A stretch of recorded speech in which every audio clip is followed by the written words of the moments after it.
Buenos এইরেসের লা বোম্বোনেরা স্টেডিয়ামের gallery উপচে পড়ছিল দর্শকে। বিশ্বকাপের আগে এবছর প্রথম প্রস্তুতি ম্যাচে ঘরের মাঠে মৌরিতানিয়ার বিপক্ষে খেলতে নামে আর্জেন্টিনা। মূলত স্পেনের বিপক্ষে ফিনালিসিমার ম্যাচটি বাতিল হওয়ার পর ফিফা উইন্ডোতে নিজেদের প্রস্তুতি ঝালিয়ে নিতেই এই ম্যাচের আয়োজন করে আর্জেন্টিনা। বাংলাদেশ সময় শনিবার ভোর 5:15টায় শুরু হওয়া ম্যাচে ঘাম ঝরানো এক জয় নিয়েই মাঠ ছেড়েছে লিওনেল স্কালোনির দল। ফিফা র্যাঙ্কিংয়ের 115তম স্থানে থাকা মৌরিতানিয়াকে শেষ পর্যন্ত 2-1 গোলে হারিয়েছে বিশ্ব চ্যাম্পিয়নরা। আলবিসেলেস্তেদের হয়ে একটি করে গোল করেছেন এনজো ফার্নান্দেজ ও নিকো পাজ। মৌরিতানিয়ার সান্ত্বনার গোলটি জর্ডান লেফোর্টের। যদিও ম্যাচে শুরুর একাদশে লিওনেল মেসিকে রাখেননি কোচ স্কালোনি। চোট থেকে সুরক্ষিত রাখতে মেসিকে নিয়ে স্কালোনি কোনো ঝুঁকি নিতে চাননি। মেসি সম্প্রতি ইন্টার মায়ামির হয়ে MLS মৌসুমে টানা অনেক ম্যাচ খেলেছেন। তার বয়স এখন 38 বছর। সেটা বিবেচনায় নিয়ে স্কালোনি তাকে পূর্ণ বিশ্রামে রাখতে চেয়েছেন, যেন তিনি ক্লান্তিতে না ভোগেন।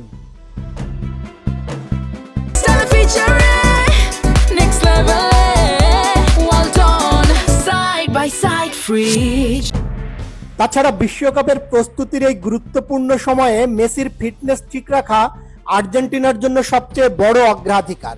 কোনো ছোটখাটো চোট যেন বড় আকার ধারণ না করে, সেজন্যই তাকে শুরুতে বেঞ্চে রাখা হয়।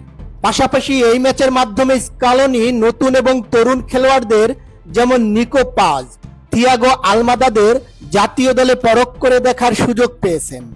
মেসি না থাকলে দল কিভাবে খেলে তা দেখার একটি কৌশলগত দিকও এখানে ছিল। অবশ্য দ্বিতীয়ার্ধের শুরুতেই মেসিকে মাঠে নামান স্কালোনি। আর্জেন্টিনার ফুটবল জাদুকর মাঠে নামতেই গগনবিদারী চিৎকারে স্বাগত জানান দর্শকরা। মেসি মাঠে নামার পর আর্জেন্টিনার আক্রমণ ভাগের ধার আরো বাড়ে। একবার সরাসরি ফ্রি কিক থেকে গোল করার সুযোগও তৈরি করেছিলেন তিনি, যদিও এই ম্যাচে কোনো গোল পাননি মেসি। তবে এর আগে ম্যাচের 17 মিনিটেই এনজো ফার্নান্দেজের গোলে এগিয়ে যায় আর্জেন্টিনা। নাহুয়েল মলিনার ক্রসে ডি বক্সের ভেতর থেকে ডান পায়ের দারুণ শটে গোলটি করেন চেলসি মিডফিল্ডার। ম্যাচের 32 মিনিটে ব্যবধান বাড়িয়েছেন নিকো পাজ। সিরিয়ার ক্লাব কোমো 1907 এর মিডফিল্ডার নিজেই ফাউলের শিকার হয়ে একটি ফ্রি কিক জেতেন এবং সেই দুর্দান্ত ফ্রি কিক শটেই দলের ব্যবধান দ্বিগুণ করেন। আর্জেন্টিনা জাতীয় দলের হয়ে অবশ্য এটা ছিল তার অভিষেক ম্যাচ, আর সেই ম্যাচটি গোল করে রাঙিয়ে রাখলেন রিয়াল মাদ্রিদ একাডেমির এই ফুটবলার।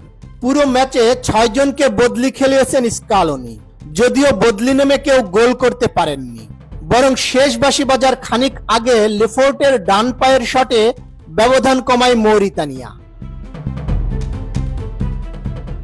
আর্জেন্টিনার মাটিতে মৌরিতানিয়ার লড়াকু ফুটবল প্রশংসা কুড়ালেও শেষ পর্যন্ত লা বোম্বোনেরাই নীল সাদা উৎসবই হয়ে থাকলো শেষ কথা। বদিউজ্জামান মিলন, ATN নিউজ।